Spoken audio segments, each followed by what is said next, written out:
सर्वसाधारणपणे बोलताना आपण काय म्हणतो, माणसाने नेहमी प्रामाणिक असायला पाहिजे. आता जेव्हा आपण प्रामाणिकपणाचा उल्लेख करतो ना, तेव्हा आपल्याला नेहमी काय वाटतं, की प्रामाणिकपणा हा पैशाशी संबंधितच असतो. आता आपल्यासारख्या मध्यमवर्गीय माणसांच्या बाबतीत बोलायचं, तर आपण कुणाचा एकही रुपया अधिकचा घेणार नाही किंवा कधी कोणाचा घेतलाच असेल, तर तो ठेवणार सुद्धा नाही. असे असतो आपण मध्यमवर्गीय. तर प्रामाणिकपणा म्हणजे काय? विचारातला प्रामाणिकपणा.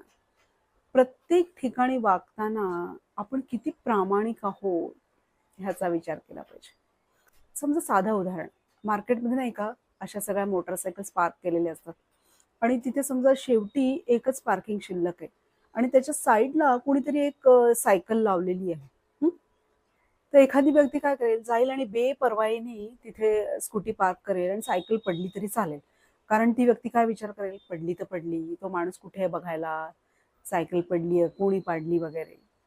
पण तीच जर व्यक्ती प्रामाणिक असेल विचारांशी, तर ती व्यक्ती काय करेल, आधी ती जी सायकल आहे ती व्यवस्थित थोडीशी बाजूला करून नीट लावेल आणि मग त्याची मोटारसायकल पार्क करेल. बरोबर?